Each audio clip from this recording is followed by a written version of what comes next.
never had a touch with Wilson. And it's like Paul talked about, you have to get the committee to be involved with this, otherwise it's not gonna work. So doing the 2-day events and everything else, I think it's very important. All three companies get it good, you know, and I'm down between the two, but my vote right now is for Olson. You know, I'll echo what everybody else said. I mean, I'm torn between Confluence and Olson as well, but you know, I like Olson too. I mean, you know, I know staff recommendations and so forth like that, but for the reasons that are given.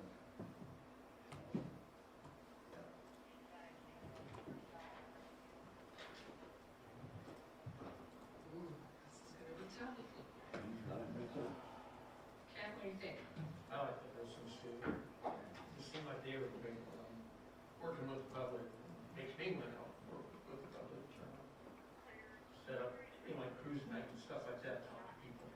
Anything that goes on for the city, getting the city for anything, whatever it should be. Something there to give people a chance to talk. Even if it's the ball games or whatever's going on. And they're really quick to reply and answer the questions. I mean, they Yeah. kind of knew exactly the responses, that they're very professional. All of them were, but they were very professional and very well organized. Olson too had an element of how to pay for it. They were willing to help implement. Yes, we have these ideas and we are here to help you grant write. And we are here to help you pay for it. I mean, find a way to pay for it, excuse me. Strike that. They're not going to pay for it. They're trying to find avenues to help us pay for it. Because again, you know, what it comes down to is, you know, the council has a job to listen to the community, but all of those ideas are going to cost money. So we need to make sure we're being very cognizant of being responsible with those taxpayer dollars. So we are going to need to select a firm that is going to be able to help us do that. And actually, all three firms kind of touched on that a little bit, but Olson really said, you know, you're going to have a to-do list, and we're here to help you implement that as well. We're not just going to say, here is the plan, and walk away. But, And to further that comment, Mayor Kyle, who was on the Olson team, sounds like his background is Nebraska transportation, and he thought he could really help Blair with that, you know, but whatever that looks like, we don't know what it looks like. He really thought we could help with that, and he's the only one that actually came out and said that.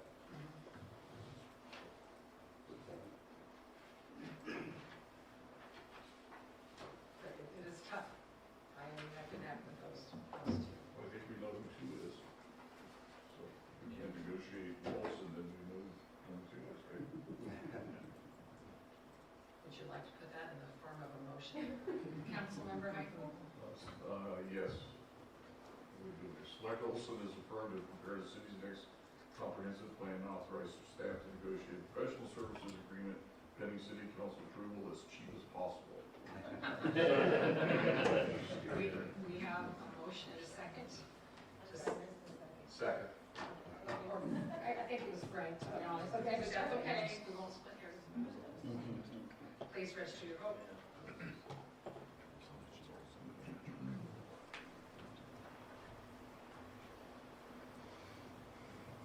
Just a second. Come on.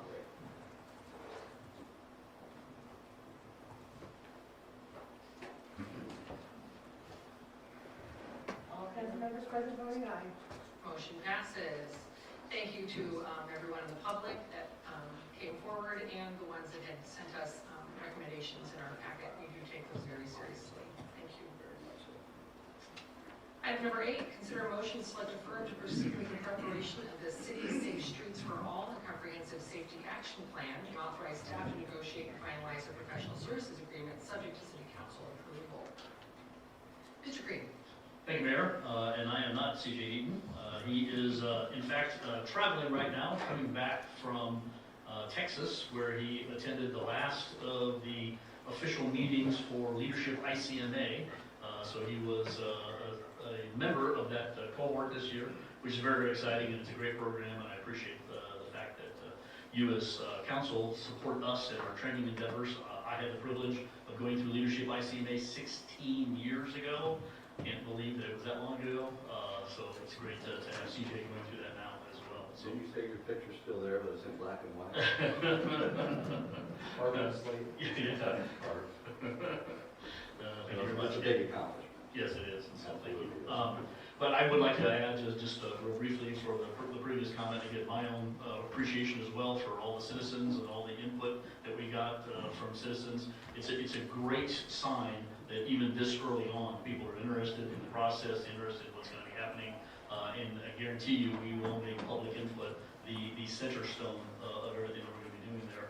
So this item, item number 8, is another request for qualifications that we had sent out, and this deals with the Safe Streets for All grant that we had received. This is a federal program, Safe Streets for All. They give grants to the communities that apply for it to do the process that we're doing right now, which is to select a firm and then ultimately to have that firm work with us to prepare not the comprehensive plan that we're talking about, but very similar in title, the Comprehensive Safety Action Plan that is put together.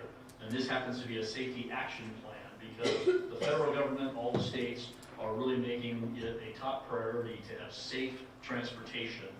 You've probably heard, the state's motto. I think it's, zero deaths or whatever the actual frame is that they're trying for. So this is a kind of a common theme that's available out there. We were able to get the grant that allows us then to have some funds to move forward then with this particular firm, whichever we select. We had 4 different firms that submitted their statements of qualifications for this. Staff then met together. So Aaron, if you want to bring up the staff recommendation, I think it's on the second page of that staff recommendation, that the citizens can see what we're looking at here. But all 4 firms, again, we're blessed to have really good firms that had good things to talk about. Several of these are, ones that we're familiar with. SEH is a little bit newer activity here in the area, but do some really good work, and it ends up being the top ranked one from the staff's perspective.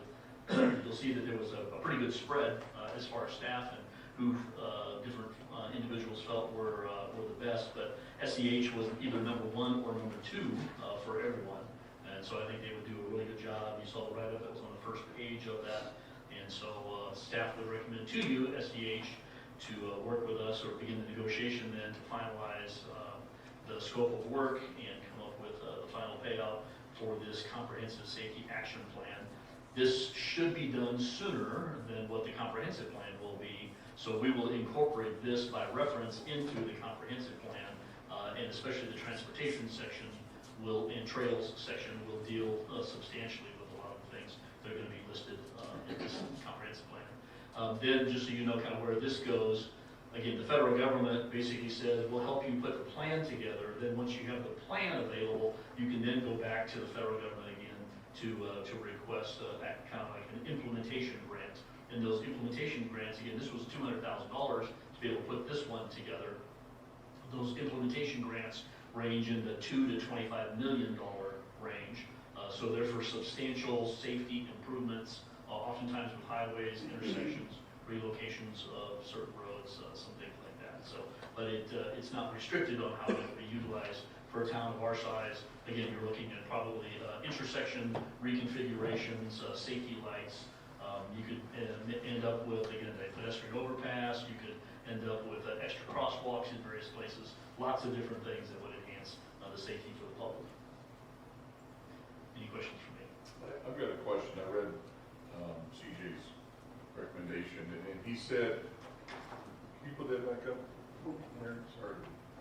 He said SEH and Olson, but HDR ranks higher. I just didn't understand. In his writing, he said SEH and Olson, the 1 and 2, but HDR ranked higher, and I just wanted to know why. It's not that much higher. Yeah, my guess is that's the way. Well, Towards the bottom. yeah, he probably can't add. No, not really.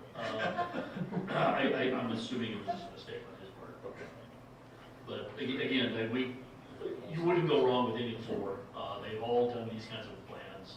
They would do a good job for us, but ultimately SEH. And I do think at times a new voice from the outside, some new people to look at the challenges that we have would sometimes be good. I know that was part of the challenge in the previous decision.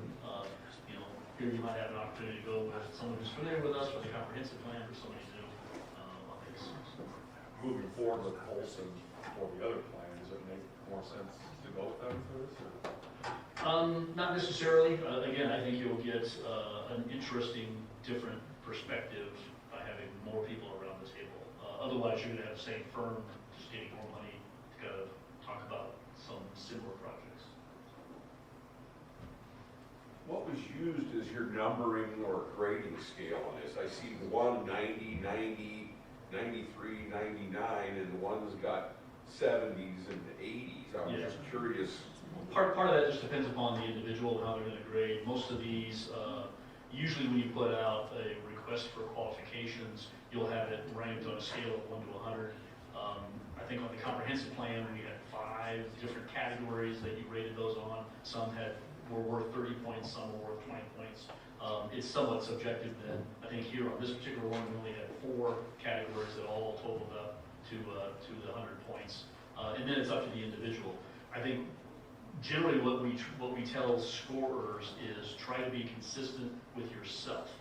You don't necessarily have to be consistent with somebody else, because ultimately if somebody's ranking everything in the upper 90 range, spread between a few, and somebody else is ranking in the 70s, as long as you're consistent across the board for all 4 in the 70s, then the scores are going to be ranked the way they should be. That was kind of the reason for my question is the one that Barrow gave him a 99 and the high score for Scott's was an 84. That's 15 points right there. Yeah. And we've got 3 or 4 between the top 3. And you really shouldn't read anything into that variation. That's the person who sometimes, it's like when you go to some salesman and he says, hey, you're going to get a survey when you're done here, and I'd really like it if you just gave me a 10, because I'll get a bonus if I do or something like that. And it's like, I never get 10s, You'll be lucky if you get an 8 from me. What are you talking about? So some people just have their own perspective on how well you do and what a good score is compared to a outstanding, amazing score. That would be a 10. So I wouldn't read too much of that. But I do think when you look at the point spread, the final point spread in that ranking, I think pretty well lays out exactly what the 4 of us or 5 of us talked about when we met together as a group.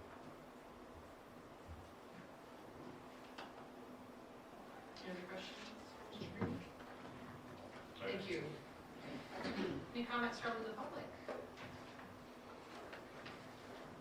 Having none, how would council like to proceed? I'll speak up at once. Thank you to staff for reviewing all of those proposals. I mean, that does take time, and we really do appreciate that.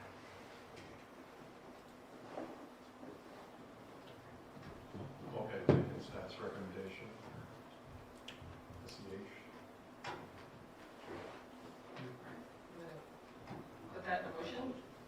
Yeah, I'll make a motion to select SEH as the firm to prepare the city's safe streets for all comprehensive safety action plan and authorize staff to negotiate a professional services agreement pending city council.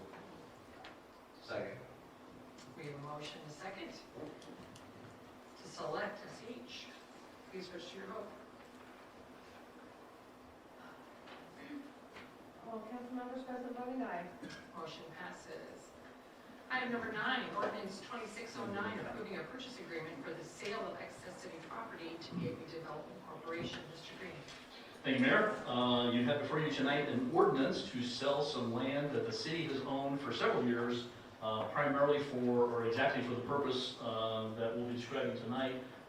This is in a sense kind of excess property, but it really was attained for this purpose. When some of this land out along Cardale's rail line was being subdivided and various different entities were coming in here, the city worked to secure a strip along here that has been owned by the city ever since. specifically, I should say, for the purpose of expanding rail service. We were just waiting for the right time.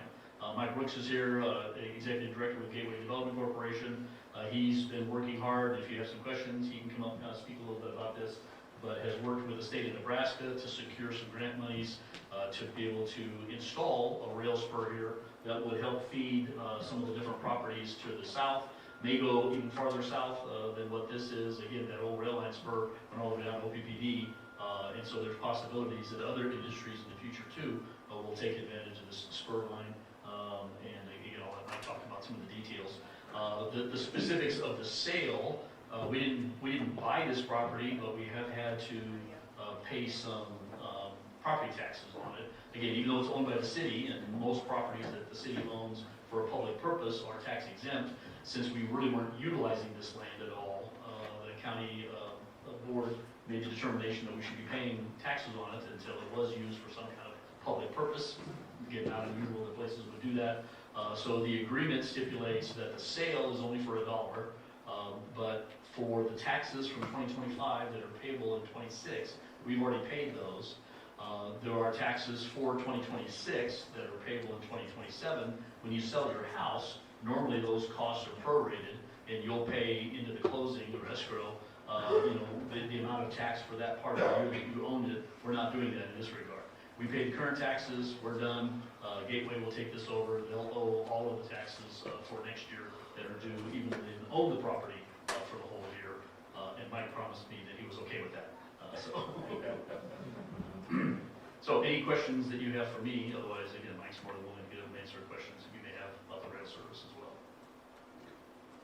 How wide is that strip of land? Just from the yellow line to the tracks?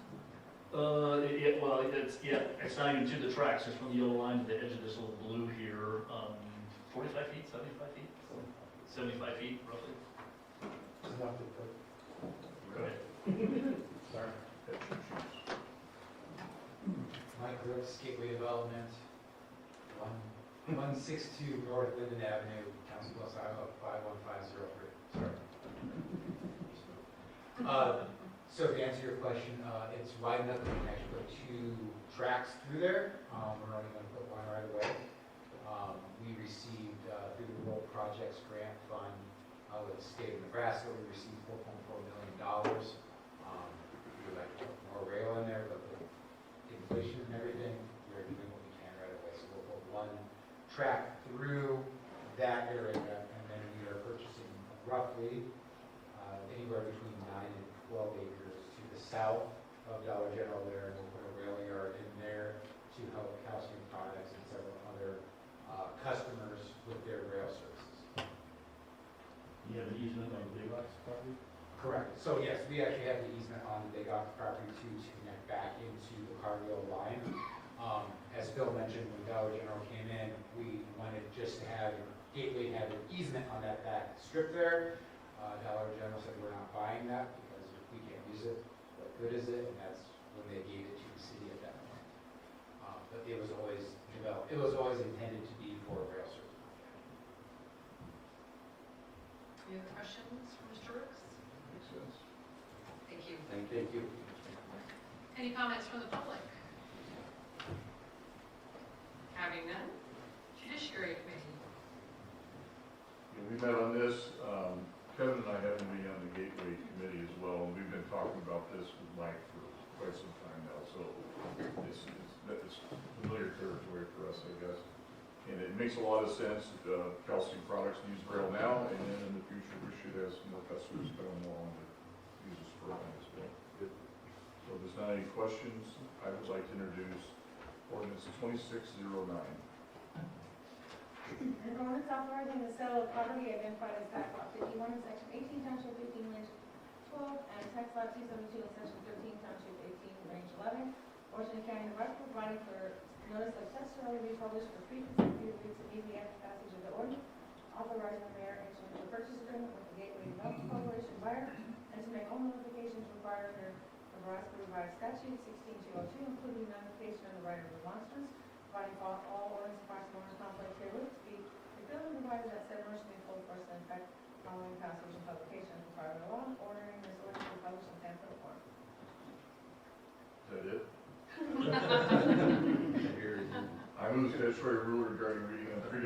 be suspended for consideration of said ordinance. Second. Question.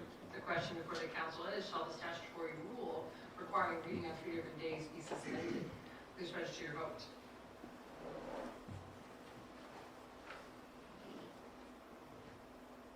All council members present voting aye.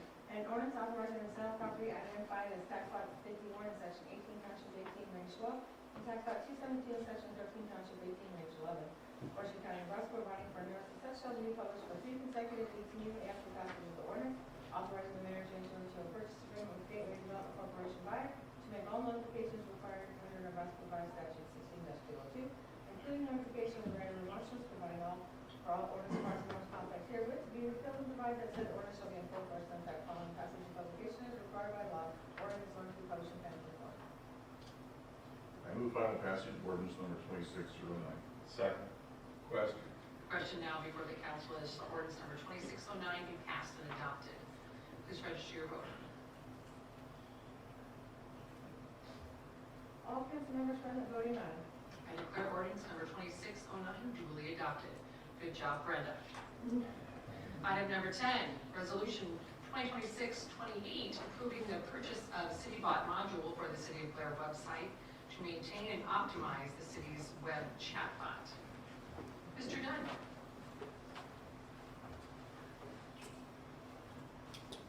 Good evening, Mayor and City Council. In front of you tonight to talk about making a switch from the current chatbot that we use, which is Phrase on our city website, to CityBot. So in October of last year, we made the change and added in the first AI chatbot on the website. So brief history on that. When a resident, anybody goes to our website, they click that button and ask it any question, and it's supposed to dive into our website or any other website that's tied to it. We've tied in Washington County and the school district as well as websites we're to look at, but you can ask it anything, and it's supposed to go and populate that question, or that answer for you seamlessly pretty quickly. Some of the statistics right now on the current one we use, which is Phrase, you can see that right now resolution rates are around 60%. The one we're currently using right now is just struggling heavily with getting the job done. Right here is a bunch of the questions. So these are examples of when I come in and I see these are questions that it's not answering, so it's not finding it on the website. All these answers are out on the website. It's just for some reason it's not finding it. I've tried working with customer service through Phrase, and I have not actually spoke with them since October last year, right after we implemented it. There's been a lot of communities, towns, counties that had Phrase that are having the same experience, so it's not just us experiencing that. So tonight before you try to make the recommendation to go to CityBot. CityBot is going to be the top of the line for AI chatbot out there. A lot of it, you can see a lot of counties, cities, municipalities use it. We will be the first in Nebraska to do so. You can see the map is there spread out all over right now throughout the United States. Their big slogan is they're the national gold standard right now for everything. The metrics for it are a lot easier to pull. It's going to be able to show those stats for you right away. There's other modules that we can add down the line if we want to keep growing capacity for them. So right now we'd be doing the website chatbot. They have text messaging as well. So if we want to go down the line, we offer where citizens can text in questions. They can respond. It also adds in Messenger and stuff, so if someone messages our social media, it can respond. But tonight's just going to be for that website chatbot to replace what we currently have. A good example, when I was doing a trial run with them right now to see how they would implement. So on the right now is the Phrase capacity we have. Asked the same question to both. When is the next council meeting? The current one came up. This was back in March when we were doing a test run of it. Told us when this upcoming city election deadline was to file for office. Whereas the new chatbot, it came out and said the next city council meeting is March 31st, 2026. Here's the agenda on this link. So you can see it's a lot more thorough, gives you the correct and proper answers. Some other big hitters for CityBot, really big one for us would be the Laserfish integration. So it'll be able to pull any documentation in our Laserfish, which goes back into, I believe, the 1800s. I mean, it can pull any of those historical documents. Phrase does not have that capability. CityBot's also ADA compliant. They do offer over 70 languages. We've had instances where Someone's used our chatbot currently, and it's asked in a foreign language, and I've had to do research to figure out which language it is to then answer back in that language. So this will help speed that up, and then, like I said, there's other modules that we can build to it, so a text to city option and a social media option as well. Did some homework on it, reached out to some of the recent, so Butte, Montana, Danville, California, Batavia, Illinois, Crow-Wing County, Minnesota are recent ones that made the change from Phrase, who we're currently using the city bot. All of them are experiencing the same thing, that the customer service is just not there, and they've had to do a lot of the manual work when this is supposed to be an automated process. So again, we're not alone in this. They've all ranted and raved that they wish they would have went with city bot to start. Just some of the implementation of it, so if we get approval tonight, we'll move forward, sign the contract with them. They will not, and I'll get to the X's and O's and the dollars on the next slide, but implementation would start right away. We would not be charged till the next fiscal year, starting October 1st. So that way, it's going to take 2 to 3 months for them to start scouring our website, familiar with all the documents, get it uploaded, and also see what's going on with Phrase, so that they would make sure that they don't make the same mistake. Cost then right here, so year one total is going to be $10,000. The annual cost is $7,100, so that implementation, which comes with anything new, is going to be $2,900. Our current cost right now for Phrase through Civic Plus, who's our website customer we have, is $5,355, so an annual cost difference of $1,745. Again, and then this will be a 2-year contract that lines up with our fiscal year, and that annual cost would be $7,100. So say it again, they're not gonna charge us until October? Correct. So if we move forward tonight, we'll sign the contract. We won't be charged for the next couple months. Next couple months will be just all implementation, familiarizing ourselves. They do a very good graphic, not to hate on myself, but I created the Blair for this one. They have a lot more of a graphic team that can build ours up and help us come up with a cool name that will really engage the public for that as well. What about security? This is top, I mean, we're talking top of line for the industry, so no security issues. I've reached out, like I said, talked to other counties and cities and municipalities, no issues, security risk that aspect. And Tom's reviewed this too, right? Yep. That was my next question. Tom, you looked at it? Yeah, and just to like touch on one point with like Laserfish, we're able to segment which parts of Laserfish it has access to, so while we do store internal documents, it would only have access to the historically publicly accessible documents, so they do have some, they do have quite a bit of control in there, so I didn't see anything that was out of hand, so.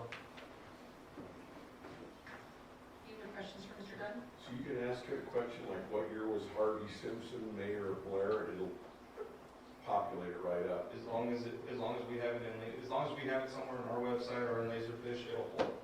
And you also said this goes to the Blair Community Schools? So I tie in with, I work with them, and like currently on our Phrase, I tied in with the Blair Community Schools, so that way if someone asks when's the first day of school, we've tied in the Washington County website for like B&B questions and stuff like that. So we use popular websites that are local to us, that questions that we would See, they couldn't ask when did Rick Paulson graduate from Blair High School? It's out there somewhere.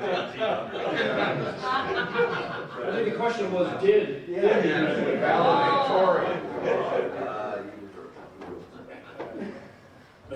So definitely saving the staff time and also to the efficiency and the frustration part of it is, you see completely going to change.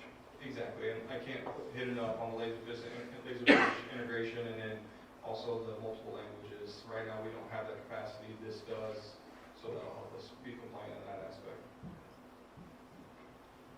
And you know, Jake shouldn't have to come in and answer the questions that the program's supposed to be doing. Right? It's creating unnecessary work. Thank you. Before I open up for public comment, I'd like to just let the public know that this item was originally on the consent agenda. And I just want you all to know that our council really does go over the agenda very thoroughly, and when they see something that they think that needs to be discussed in front of public, they request to have it pulled off. And we did have a council member request to have it pulled off, and we did. We left it on the consent agenda originally because it was just going from one chatbot provider to another with a difference of less than $1,800, but council wanted to know, and I commend them for that, and that's why it's moved to the regular agenda. With that, do we have any public comment? Mr. Mr. Dunn, you did your job, no questions, all right. Council, how would you like to proceed? I'll introduce resolution 2026-21. Resolution number 2026-28 was introduced by Councilmember Letcher, approving the purchase of CityBot module for the city's web website to maintain and optimize the city's web chatbot. Motion to adopt resolution 2026-28. Second. We have a motion and a second to adopt resolution 2026-28. Please register your vote.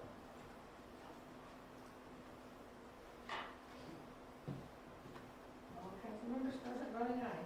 Motion passes.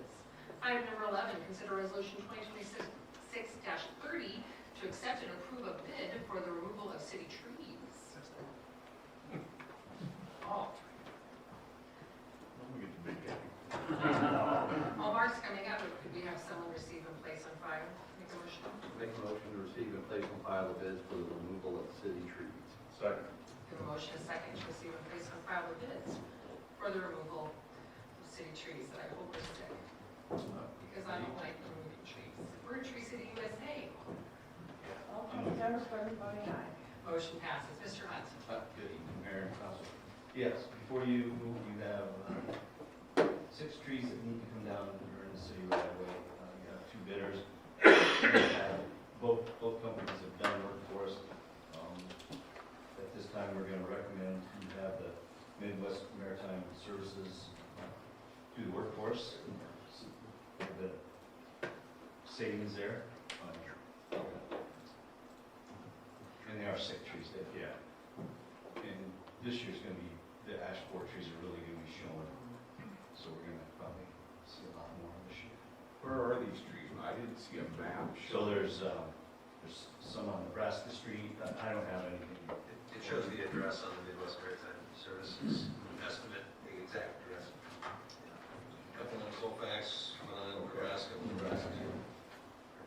Some of these are, yeah, they're big, gnarly old silver maples. Well, 6 Colfax, that's right. Between where I grew up and raised. Yes, it's closer to the old one. Yeah, very close. Did you plant that tree? I helped plant trees at South School that have now been cut down because they're old. Mark, do you know why there was such a big discrepancy between the 2 bids? I Did you do talk not. to them? Did they understand? No. These guys have bid work for us before. It's just, I can't say anything bad about either one of them. I don't know what the reasoning is. Midwest Maritime, he's got that little, it's 4 wheels and it rolls and it goes, it holds the tree. We can cut it, bring it down, and he can cut a tree down in about an hour to where the climbers, it takes about all day. I mean, Jake's very efficient. Scott's very efficient, but Jake's got some new equipment that helps a lot. Thank you. Any comments from the public? Thank you, sir. Council, how would you like to proceed?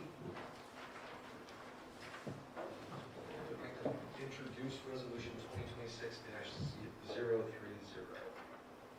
Resolution number 2026-30 was introduced by Councilmember Clark to accept and approve a bid for the removal of city trees. I'd like to make a motion to adopt resolution 2026-30 as presented. Second. We have a motion and a second to adopt resolution 2026-30. Please register your vote. All councilmembers present voting aye. Motion passes. Item number 12, consider resolution 2026-31, approving amendment number 1 with HDR Engineering for the Black Elk Pump Station project. Mr. Green? Thank you, Mayor. So yeah, this is a modification to the engineering agreement that we have currently with HDR. As you hopefully remember or are aware, the Black Elk Pump Station is going to be receiving some improvements, a 3rd pump up there, some other improvements and work that's going to be done. At the time when the project was first designed, we didn't know what the funding mechanism was going to be. Once CJ worked with the state and secured another SRF loan, again, for the sake of the public, SRF is the State Revolving Loan Fund, which are funds that are available. Ultimately, they were federal funds that come to the states, and then the states use those to help with public improvements. So we're able to secure those at really good interest rates. Once it was determined that SRF was going to be the funding source, HDR came back to us and said, well, if you didn't know, there's a lot more paperwork that we have to go through as the engineers in order to satisfy the state's requirements to have an SRF loan. And so it's not unsimilar to when we're doing the federal project with federal funds, and all of a sudden all the federal rules kick in, which oftentimes is Davis-Bacon wages and other Buy American requirements, which can escalate the cost of the project, but you're getting the funding from the people that are escalating the cost of the project in the first place. Kind of a similar situation here, where now because of the rules that the state has, there's just a lot more paperwork. Now, I about choked on it when I saw that it was $69,000 plus for just additional paperwork and reporting that needed to be done. So I had CJ go back to the engineers and push them hard and say, well, you got to tell me exactly what it is that you're doing. So they did explain to him. We still have some questions. So one of the important things that they added to this contract in this particular area is that it's a not to exceed and will be charged per the hour. So sometimes with engineering agreements, they'll give you a lump sum, and when the monthly payouts are done, they'll go, well, I think we're at 15%, so you owe me 15%, and the next month, well, we're at 40%, so you owe me 40%, and you end up paying the full dollar amount. Here, they have to give to us a report that says, this engineer that we're charging $118 an hour for did 4 hours worth of work, and so you're going to pay just for that work. So it would not exceed $69,774, could and hopefully will be less, depending on the amount of paperwork and other documentation that they have to provide to the state. So, as with many public works projects, I'll hold my nose and say this is kind of what we're faced with having to do. Any questions? Thank you. Any comments from the public? Having done, Water and Sewer Committee. We did meet on this. It is a lot of money, but what's important is it's not to exceed the amount that that was given. So I think that's really important. That makes it better steward of funds. So does the council have any questions? If not, I'll introduce resolution number 2026-31. Resolution number 2026-31 was introduced by Councilmember Willis, approving amendment number 1 with HDR Engineering for the Black Elk Pump Station project. Make a motion to adopt resolution number 2026-31 as presented. Second. We have a motion and a second to adopt resolution number 2026-31. Please register your vote. All council members present. Motion passes. Item number 13, consider resolution 2026-32 to accept and approve the bids for the removal and installation of 2 new gravity filters at the water treatment plant. Mr. Hudson. Mayor, council. Yes, so we have some filters down there at the water plant, number 9 and 10. They are definitely needed, getting redone. It's recommended that you do it every 10 years. These are past that. During the 2014 event we really hammered these 2 filters. So we've got 13, 3 that were just with the new expansion. So we've got 10. So 1 through 4 have been done, and 7 and 8 have been done. 9 and 10 were the worst out of the ones that haven't been done. And so we got a bid from Erickson, and we got a bid from the All-American Water Solutions, who I called MED to see who they had do theirs, and they gave me this guy's number and recommended him, so I gave him a call, and he's really shot us a nice price. Before we discuss, recommended that's who we would hire. before we discuss, can we have a motion? Make a motion to receive and place on file the bids received for the removal and installation of 2 gravity filters at the water treatment plant. Second. We have a motion and a second to receive and place on file bids. Please register your vote. members present voting aye. Sorry, Motion passes.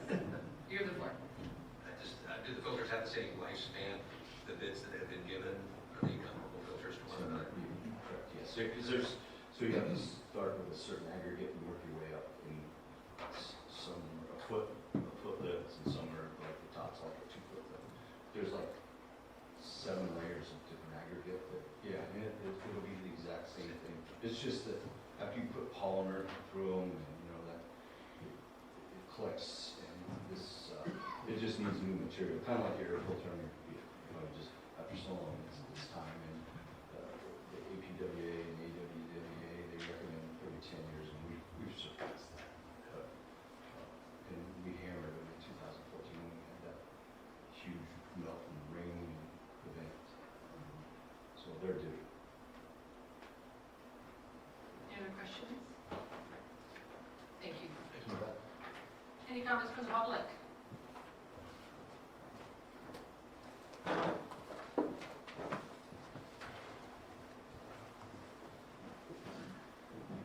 Sean Cooper, COOPER 2300 College Drive. I was curious what the filters are going to cost. What is it, 100? Yeah, so there's 2 different bids. One's the materials, and then one was the installation. Total cost with this lowest bidder that's being recommended was $149,820.90. And that's the contractor that MUD recommended? Yeah, that's using that contractor, yes. Okay, thank you. Thank you. Any other comments from the public? Having none, Water and Sewer Committee.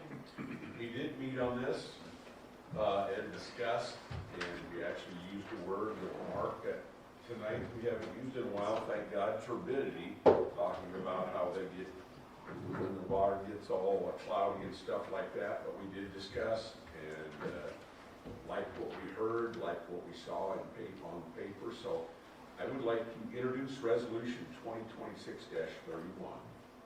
Resolution number 2026-32 was introduced by Councilmember Paulson to accept and approve the bids for the removal and installation of 2 new gravity filters underwater. No, accept the bid.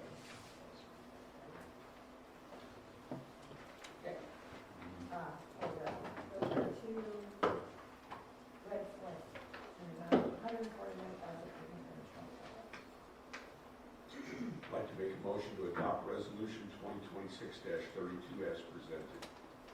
Second. We have a motion and a second to adopt resolution number 2026-32. Please register your vote.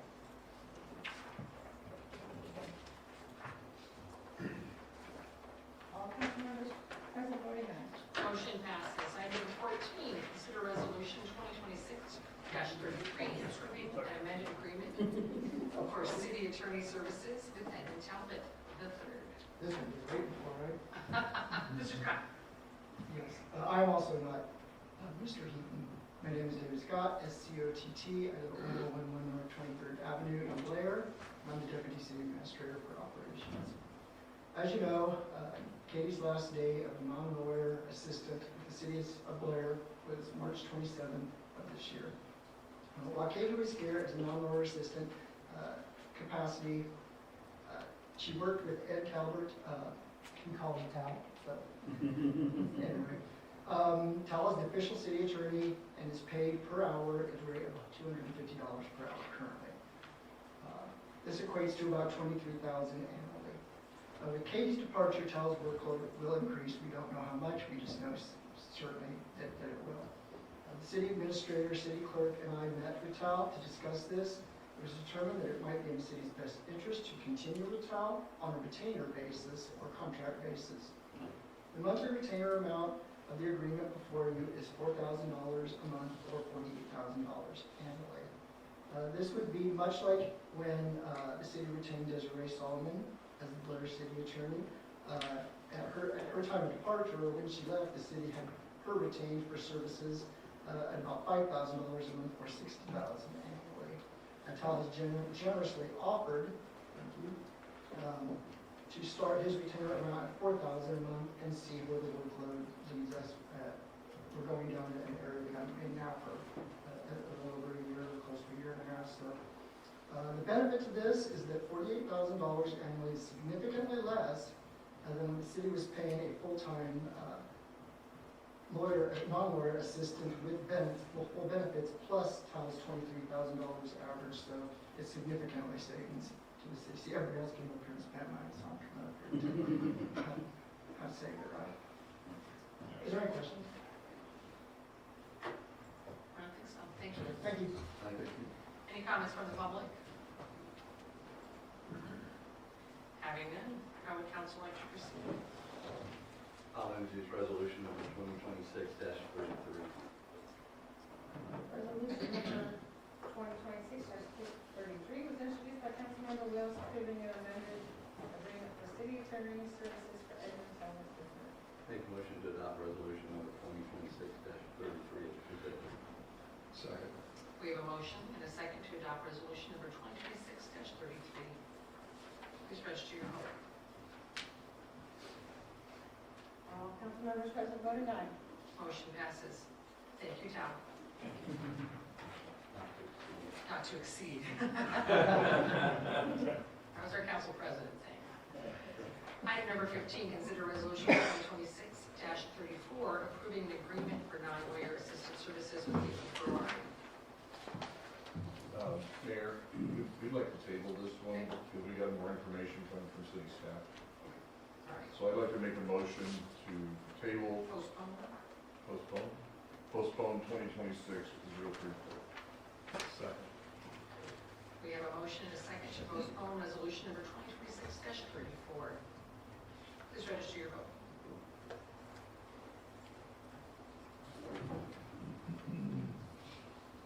All council members present voting aye. Motion passes. Item number 16, consider resolution 2026-35, reaffirming support for the city of Blair's pursuit of designation as an inland port authority and authorizing resubmittal of the application to the Nebraska Department of Economic Development. That's serious. It is very serious. Thank you, Mayor. And with your okay, I might kind of lump this together with my report. Of course. So, yeah, thank you. I figured you would. Just because it does kind of tie together. So in this resolution, it makes reference to LB 1114, which was a legislative bill before this year's legislature. And 1114 ended up being one of those vacuum bills, I sometimes call them, where lots of different other bills that had first been presented all get sucked together into one big, beautiful bill. Not to reference anything else, but it's one bill to just kind of be put in out there that covers a lot of different issues. And many of them are ones that are important to the city of Blair. A couple, before we get into this resolution here, I've talked with you a little bit about one of the things that the city of Blair helped sponsor. In fact, I had the privilege of being able to go down to the legislature and testify on behalf of this, is the Community Improvement District language. Again, I've mentioned to you before that there are SIDs that have been around in Nebraska for a long period of time, sanitary improvement districts.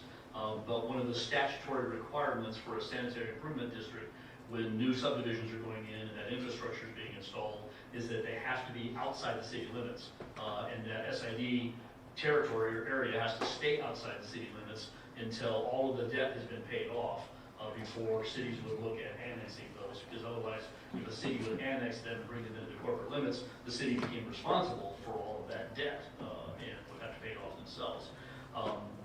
I was having a conversation about a year ago with some of the investment people from Blue Stem Financial, and we were talking about SIDs, and boy, wouldn't it be nice if you could somehow come up with a method of how those could be inside the city limits, because that would help us. We'd like to have our developments inside the city limits. And so I simply raised the question, why not? And they're like, that's a good question, why not? Let's do some research. And so they checked around to see what some other states allow, and other states do allow similar kind of infrastructure development entities to exist inside their corporate limits to help pay off some of that infrastructure. So they began to work with their lobbyists and other state senators and ended up drafting all this language that got incorporated into LB 1114, which got passed last week. And this particular section was passed with the emergency clause, which means that as soon as the governor signs LB 1114, it becomes effective. And in fact, staff has a phone call tomorrow with Bluestem Financial to talk about a development that they want to do in Blair right away. And so they've got a lot of the paperwork already drafted, and they're ready to go with the possibility for a couple other developments that will be coming down the road. So there'll be some education opportunities for us. Once we learn a little bit more about the details of this, we'll bring that back, inform you, and you'll begin to see some of those changes coming in the days to come. But instead of Blair historically doing assessment districts, this is a better way, frankly, from staff's perspective. It offloads more of the work and requirements onto somebody else than onto staff. We get to oversee and review all the plans. You'll still approve all the public infrastructure. You'll still have final say on how all these things work, but somebody else gets to do the work, which is kind of nice. In this LB 1114, there were also changes to LB 840 requirements or statutes, as well as some TIF requirements. We'll be rolling out some of those potential changes probably in the coming days. But another section that was in this same bill dealt with inland port authorities. And if you remember all the way back to 2024, you had approved an ordinance enacting an inland port authority that then we had to submit to the state of Nebraska. At that point in time, they were limited to 5 inland port authorities, and they were evaluating them as they came in chronologically through their portal website. And we ended up missing the 5th spot by literally, I think we were told 30 minutes or something like that. South Sioux City got their application in just before ours, and South Sioux City was the 5th of the ones that they approved. And we ended up then getting a letter from the Department of Economic Development simply saying, sorry, we ran out of spots, therefore you obviously just can't even really be approved. One of the things that was in LB 1114 was to increase the maximum number allowed in the state from 5 to 8. And so that got approved as well, not with the emergency clause though, so that technically doesn't kick in for 3 months from the final day of the legislature, which I believe is going to be this Friday. So there's several months down the road, but we want to be prepared for that. And Aaron and Mike both reached out to the state to kind of find out a little bit more about how they anticipate going forward now. Us thinking, hey, we were number 6 before, we're the first one, right? You're just going to approve us. Nope. They're basically going to say, well, we're going to start from scratch. We'll open up the new portal, you'll have to apply, and we're going to evaluate them based on the sequence they come in. So we're going to be ready right away whenever we find out that thing is going to be done. But admit this, the letter that we had received from the state several months ago said, yes, your council approved that ordinance, now they should revoke it because there isn't a spot for you. I didn't like that necessarily, so I was going to wait and see what happened, knowing that this bill was in the works.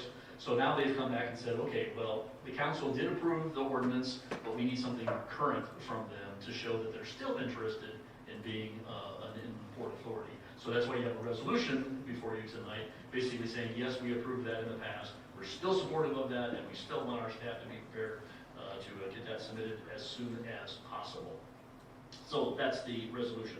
One final thing, just to give you an update on the BSNA payment mishap that started late yesterday afternoon. Just to let you know that we kind of have wrapped everything up, and we're in the process of correcting all the accounts that did get, unfortunately, assessed a late fee or lack of payment fee. What we found out is, and this just blew me away when I was having it explained to me this morning, is that evidently their processing software is set up that if they find the same account with 2 bills that are due on the same day, that the system shuts down. They never told us this, they never explained why.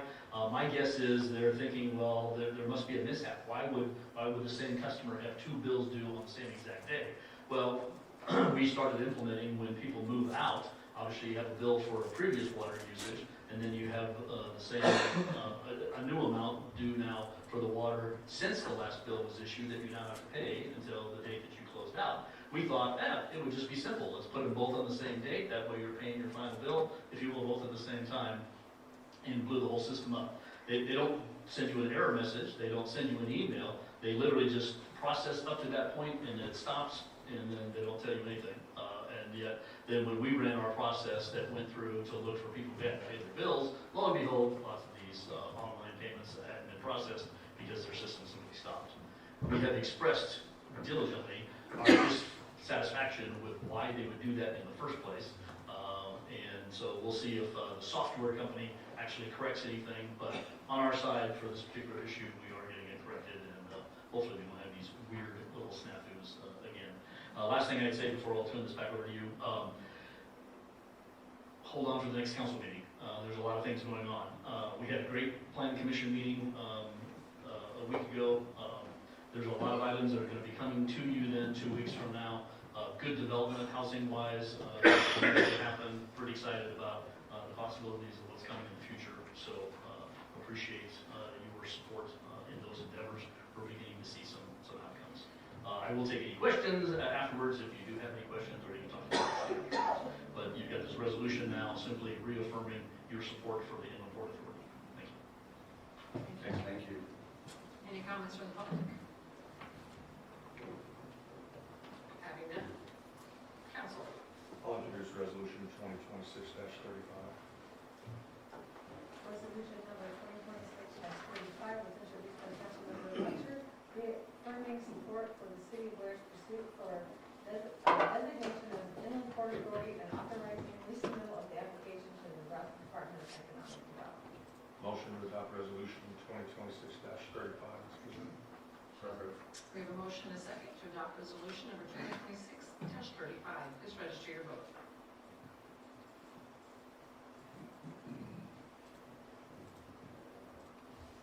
All council members present voting aye. Motion passes. We already had our administrator report, so, Motion to adjourn. okay, we have a motion and a second to adjourn